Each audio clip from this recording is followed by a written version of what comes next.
Hello there and welcome people. My name is Jay Silver, the Soul Lyricist, and I want to welcome you into the year 2010. So I really do pray that you have a good year ahead of you. I just want to say two things very quickly. First of all, the mixtape, which we've been promising, myself and my boy Catalyst, aka GT, the mixtape is finally out and it is now ready for download. So in case you're wondering, we're House of Commons, HOC for short, and our mixtape is finally out. We've been saying it's going to be coming out on January the 1st, 2010, and now it's finally out, so you can download it for free. The places you can get it from is myspace.com/House of Commons Music, and if you go to the blog section on there, you can get the download link from that. Also reverbnation.com, again /House of Commons Music. The link is there, you can download it. Also, if you're on our Facebook page, join our group, House of Commons HOC. It's the official Facebook music group. So if you know us on there, join us there. The link is also there as well. It's free, like I said, the tracks are banging and you're gonna love it. So that is the first thing that I wanted to say. The second thing is probably something a little bit more important. What I want to say is really, for this year 2010, try and achieve some goals. Now, don't try and take big massive steps which may be a bit unachievable and might be hard to actually do. Try even some small steps. Sometimes in life, small steps are better than giant leaps, because usually when you take giant leaps, often the change and the transition from that leap can be a bit too big, and then you find yourself backing up again. So sometimes take some small steps. Small steps are good because you're learning and you grow as you take those small steps. So rather than having all these New Year resolutions and then you get to the middle of the year and you kind of abandon those resolutions, try and have some daily resolutions, some weekly resolutions, maybe even some monthly resolutions, and try working on those things first. So it's very important to do that.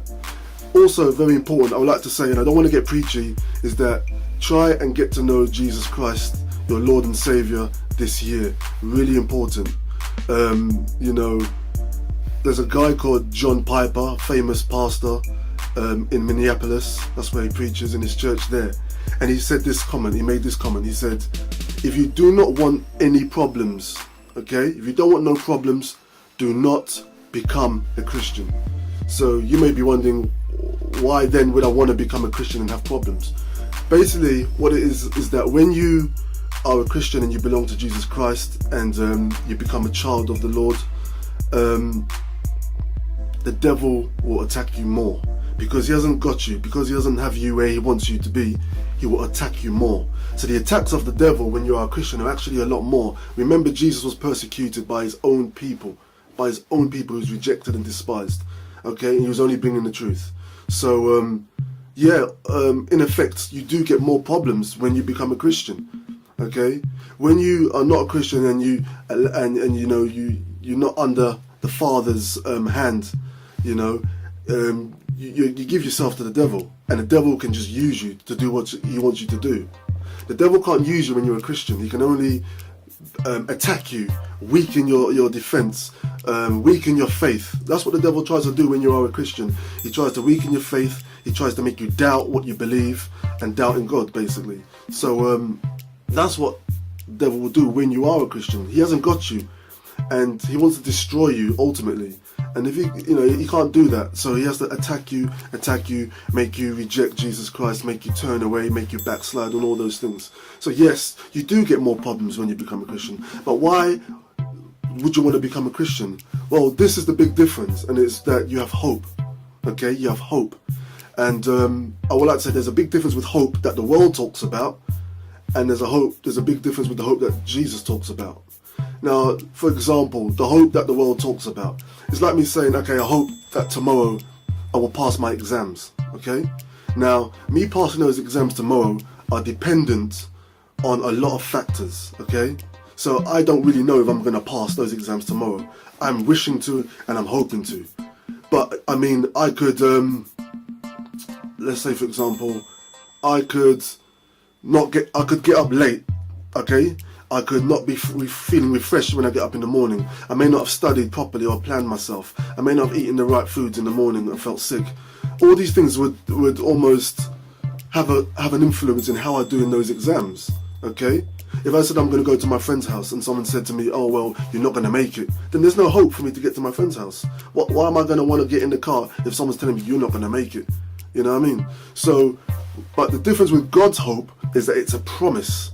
It's not a hope that depends on things. It's just a promise.